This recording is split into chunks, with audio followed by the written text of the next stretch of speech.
तो दोस्तों Rajasthan PTT exam 2024 की प्रथम लिस्ट आने के बाद आगे की क्या प्रोसेस है, आगे कैंडिडेट को क्या क्या करना है वो इस वीडियो में आपको बताने वाला हूं। और इसके साथ साथ जिन कैंडिडेट का प्रथम लिस्ट में नाम भी आ चुका है लेकिन उस कॉलेज में वो बीएड नहीं करना चाहते हैं तो आगे अब उनको क्या करना है, और जिनका प्रथम लिस्ट में नाम नहीं आया अब आगे उनको क्या करना है, अपवर्ड मोमेंट के लिए आप कब कैसे किस प्रकार अप्लाई कर सकते हैं, इस प्रकार की कई जानकारी हैं इस वीडियो में आपको देने वाला हूं। नमस्कार साथियों, मैं हूं आपका अपना साथी राजगुरुजी और आप देख रहे हैं राजगुरुजी एडू यूट्यूब चैनल। तो दोस्तों जैसा कि आप सबको पता होगा कि पीटीटी 2024 की फर्स्ट लिस्ट 19 जुलाई को जारी हो चुकी है। अब इसका मतलब यह है कि जिन कैंडिडेट ने ऑनलाइन कॉलेज की चॉइस भरी थी और चॉइस भरने के बाद यहां पे आपको कोई भी एक कॉलेज है वो आवंटित हो गया। अब जिन कैंडिडेट का पहले लिस्ट में नाम आया और जिनको कोई भी एक कॉलेज मिली है अब उनको आगे क्या करना है और किन किन बातों को ध्यान में रखना है, सबसे पहले वो जानकारी आपको बता देता हूं।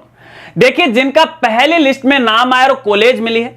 तो सबसे पहले तो आपको यहां पे देखिए एक अलॉटमेंट जो लेटर है वो आपको प्रिंट करना पड़ेगा और इसके साथ साथ आपको कॉलेज की जो एडमिशन फीस है यानी 22,000 रुपए की राशि है वो आपको ऑनलाइन जमा करवाना पड़ेगा। और ऑनलाइन ही आपको सबसे पहले रिपोर्टिंग भी करनी पड़ेगी और इस रिपोर्टिंग के दौरान है कुछ दस्तावेज भी आपको ऑनलाइन अपलोड करना पड़ेगा, जैसे आपकी जो कक्षा 10वीं 12वीं की मार्कशीट है, एक जो स्व घोषणा पत्र है। अब ये जो स्व घोषणा पत्र है, जिस समय आपने कॉलेज की चॉइस भरी थी तो लास्ट में इसका प्रारूप है वो दिया गया था, तो एक साधारण पेपर पे है, सेम लाइन आपको लिखना है और वो आपको अपलोड करना है। इसके साथ साथ यहाँ पे देखिए आपकी जो कैटेगरी है SC ST OBC है, इस प्रकार के जो सर्टिफिकेट है वो भी आपको ऑनलाइन अपलोड करना है। और जब आप ये 22,000 रुपए की राशि जमा करवा दोगे और फाइनल डेटा सबमिट कर दोगे उसके बाद आपको उस कॉलेज में व्यक्तिगत भी रिपोर्टिंग करना पड़ेगा। अब यहां पे देखिए पीटीटी के द्वारा जो टाइम शेड्यूल है उसमें थोड़ा सा बदलाव किया था, जो सबसे पहले उन्होंने जारी किया था तो बाद में उन्होंने बदलाव कर दिया। तो मैं एक बार है वो ओपन कर लेता हूं क्योंकि काफी लंबा चौड़ा यहां पे मामला है। तो यहां पे देखिएगा जो 22,000 रुपए की राशि जमा करवाने की लास्ट डेट रहेगी 25 जुलाई 2024 तक। इसके बाद यहां पे देखिए कॉलेज में व्यक्तिगत जाके आपको रिपोर्टिंग करना पड़ेगा और ये डेट रहेगी 26 जुलाई 2024 तक। लास्ट डेट की बात कर रहा हूं, अभी वो प्रोसेस है वो शुरू हो रखी। और जब आप कॉलेज में व्यक्तिगत जाओगे तो उस समय आपको अपने सभी जो ओरिजिनल दस्तावेज हैं वो भी आपको लेके जाना है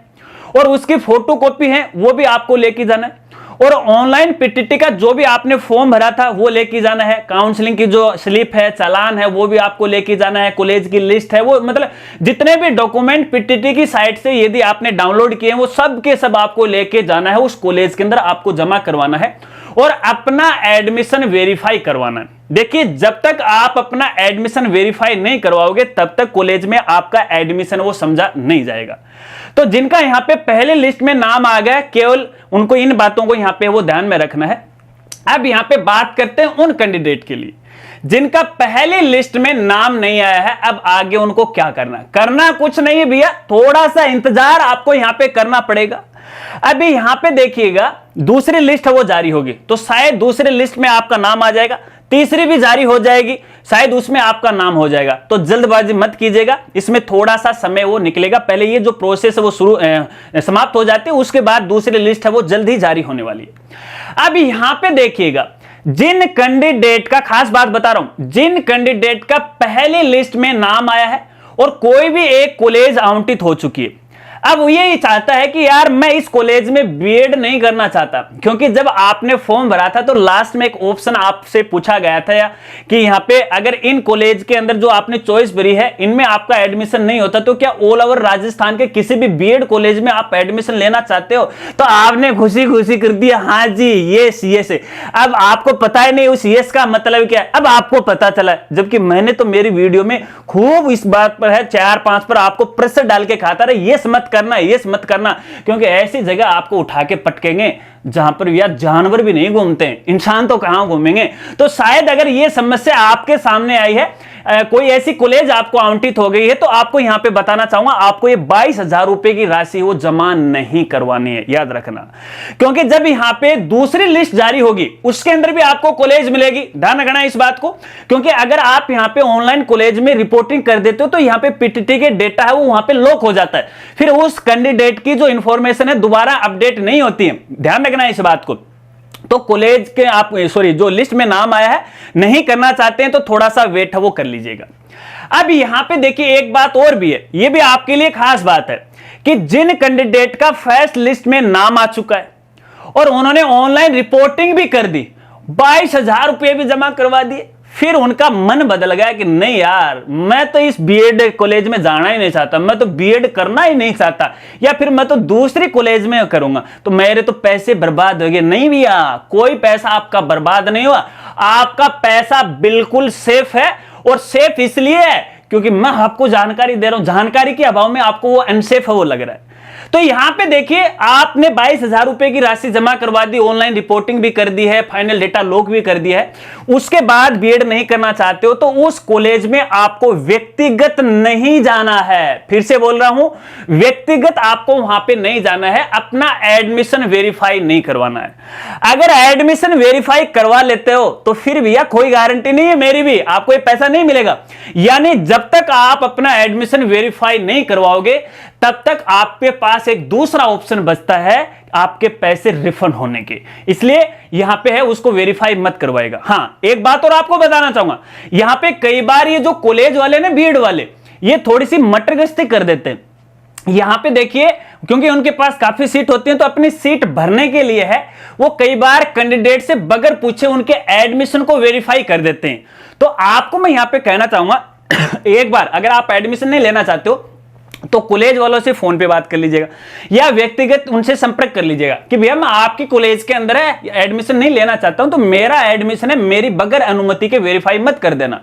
अगर वेरीफाई कर दोगे तो कुछ दिक्कत वो हो जाएगी, ताकि उनके दिमाग में ये बात रहे और वो वेरीफाई नहीं करें। क्योंकि जब तक वो वेरीफाई नहीं होगा तो आप है आपका रिफंड हो जाएगा, या फिर आप दोबारा भी है कॉलेज चॉइस है वो भर सकते हो। इसके लिए बाद में अगर सीटें खाली रहती हैं तो पीटीटी के द्वारा इसके लिए मौका वो दिया जाता है।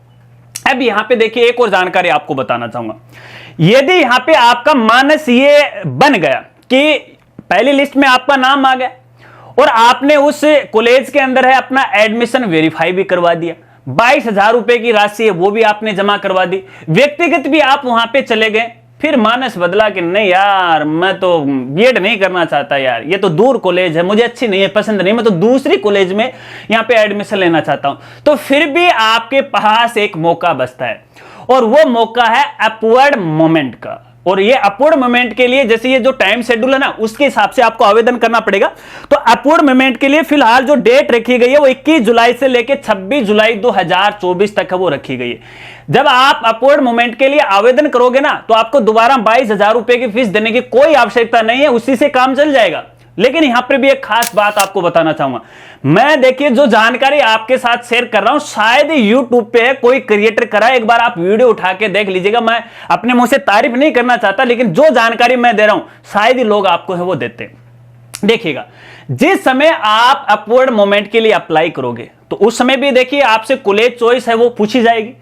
लेकिन उस समय केवल आप उन्हीं कॉलेज की चॉइस कर सकते हो जिस समय आपने पहली दफा सबसे पहली बार कॉलेज की चॉइस भरी थी। भले ही आपने 5 भरी हो, भले ही आपने 100 भरी हो, तो केवल उन 100 के अंदर ही किसी एक कॉलेज में आप अपवर्ड मूवमेंट के लिए अप्लाई कर सकते हो। अगर आपने पहली कॉलेज चॉइस के अंदर मान लेते हैं कि 5 कॉलेज ही आपने भरी, तो भैया उन 5 कॉलेज में ही आप अपवर्ड मूवमेंट के लिए अप्लाई कर सकते हो। ये नहीं अपनी मर्जी से फिर ऑल ओवर राजस्थान में दोबारा किसी भी कॉलेज में अपवर्ड मूवमेंट के लिए अप्लाई कर देंगे, ऐसा नहीं होगा। हां, पीटीटी के द्वारा आपको मौका दिया जा सकता है। जैसे लास्ट ईयर की बात करें तो लास्ट ईयर भी इसके बारे में मौका वो दिया गया था कि कई कैंडिडेट ने केवल 5 कॉलेज वो चॉइस भरी थी, अपवर्ड मूवमेंट के लिए अप्लाई करना चाहते थे, लेकिन उन 5 कॉलेज में वो एडमिशन लेना नहीं चाह रहे थे क्योंकि वो दूर थी, आगरा वगैरह पसंद नहीं था। तो बाद में पीटीटी के द्वारा उस कॉलेज चॉइस को एक बार अनलॉक कर दिया गया था और ऑल ओवर राजस्थान में कहीं पर भी किसी भी कॉलेज में है आप अपवर्ड के लिए अप्लाई कर सकते हैं। तो ये तो बाद की बात है जब यदि पीटीटी आपको अनुमति देता है, लेकिन फिलहाल की स्थिति के अंदर आपको है जिन कॉलेज के अंदर आपने चॉइस भरी थी उन्हीं में आप अपवर्ड मूवमेंट के लिए अप्लाई है वो कर सकते हैं। अब यदि अपवर्ड मूवमेंट के बाद भी आपका मानस बदल जाता है, कोई भी कॉलेज आपको आवंटित हो जाती है कि मैं यार बीएड नहीं करना चाहता, तो फिर भी आप देखिए रिफंड के लिए आवेदन कर सकते हो। आपको जो काउंसलिंग और प्लस आपकी ये जो एडमिशन फीस है, तकरीबन ये 27,000 रुपए फीस है, इसमें से 1,500 रुपए काट के है आपको वापस है रिफंड है वो कर दिए जाएंगे। रिफंड की जो प्रोसेस है वो थोड़े दिन बाद में चलेगी, जब यहां पे पीटीटी का पूरा काम कंप्लीट हो जाएगा, एडमिशन का जब पूरी तरह से बंद हो जाएगा, फिर यहां रिफंड की प्रोसेस चलती है और तकरीबन ये नवंबर दिसंबर तक मामला है वो पहुंच जाता है, कई बार तो जनवरी का भी टाइम ले लेता है। तो अपडेट आने पर आपको मैं यहां पर जानकारी दूंगा। अब यहां पे देखिएगा, यदि आप रिफंड के लिए भविष्य में आवेदन करना चाहते हो तो आपकी जो काउंसलिंग के समय जो भी आपका पैसा कटा है, जो भी चालान नंबर है, जो भी ट्रांजैक्शन आईडी है, वो आपको भविष्य के लिए संभाल कर रखना है। भले ही आपके अकाउंट से 2 बार पेमेंट हो गया और पेमेंट पीटीटी की साइट पे एक बार सक्सेसफुली हो, तो आप दूसरे पेमेंट के लिए भी रिफंड के लिए आवेदन कर सकते हो, लेकिन ट्रांजैक्शन आईडी आपके पास होना जरूरी है। नहीं है तो अभी से सर्च में है वो लग जाएगा, अन्यथा भविष्य में आपके सामने समस्या आने वाली। तो बातों को आपको खास तौर पे वो ध्यान रखना है। और यदि आप यहां पे देखिए 22,000 रुपए की राशि जमा करवाना चाहते हैं या ऑनलाइन रिपोर्टिंग करना चाहते हैं, ज्यादा कुछ जानकारी आपके पास नहीं है और मेरे द्वारा और ज्यादा जानकारी आप लेना चाहते हो, तो भैया देखिए मैंने कई जो स्टूडेंट साथी हैं उनकी आईडी ली, लेकिन उनकी पहली लिस्ट में नाम ही नहीं है। अब मेरे पास किसी स्टूडेंट की आईडी नहीं है, ताकि उस आईडी से है मैं लॉग इन करके आपको ऑनलाइन रिपोर्टिंग करने की प्रोसेस है वो दिखा दूं। अगर कोई ऐसा साथी है जिनकी पहली लिस्ट में कॉलेज चॉइस मिल चुकी है या आवंटित हो चुकी है, तो वो डिटेल है एक बार मुझे वाया मेल के द्वारा शेयर कर दीजिएगा, ताकि मैं आपके आईडी में लॉगिन कर सकूं और एक ट्यूटोरियल आपके लिए और अपने साथियों के लिए बना सकूं और उसमें ज्यादा जानकारी आपको वो दे सकूं। आपका यहां पे डेटा है वो पूरी तरह से सेफ रहेगा, जो भी डेटा उसमें लॉक किया जाएगा आपकी अनुमति के अनुसार ही किया जाएगा। और मैं एक डेमो वीडियो बनाऊंगा, लास्ट में लॉक भी नहीं करूंगा, आप अपने खुद स्तर पे वो कर सकते हैं। तो ऐसे में अगर आप मेरी मदद करना चाहते हो और मेरे साथ यदि किसी दूसरे साथी की मदद करना चाहते हो, हाँ, और वीडियो में है आपका प्रमोशन भी है वो मेरे द्वारा कर दिया जाएगा। अगर इसके अलावा आपके और कोई सवाल है तो आप कमेंट के जरिए या फिर इंस्टाग्राम के जरिए मुझसे पूछ सकते हैं। अब जैसे जैसे पीटीटी के बारे में आगे जो भी अपडेट आएंगे तो आने वाली वीडियो के अंदर मैं आपको जानकारी देता रहूंगा। अगर वीडियो जानकारी आपको अच्छी लगी तो वीडियो को लाइक कीजिएगा और हो सके तो ये जानकारी अपने दोस्तों के साथ वो जरूर शेयर कीजिएगा। और पीटीटी से रिलेटेड जो भी अपडेट आएंगे उनकी जानकारी हमारे सोशल मीडिया प्लेटफॉर्म है, जैसे हमारा जो फेसबुक पेज है, इंस्टाग्राम है, ट्विटर है, वो टेलीग्राम चैनल है, वो व्हाट्सएप चैनल है, सब पर शेयर कर दूंगा। पहले तो जो आंगली लगी उन पे शेयर कर दूंगा, तो सारा सोशल मीडिया के साथ फॉलो कर लो, मन ने भी फॉलो कर लो, चालो रे चालो फॉलो कर ले। ठीक है, चलिए कोई नहीं, मिलते हैं फ्रेंड्स अगली एक नई वीडियो के साथ। तब तक के लिए जय हिंद, जय भारत।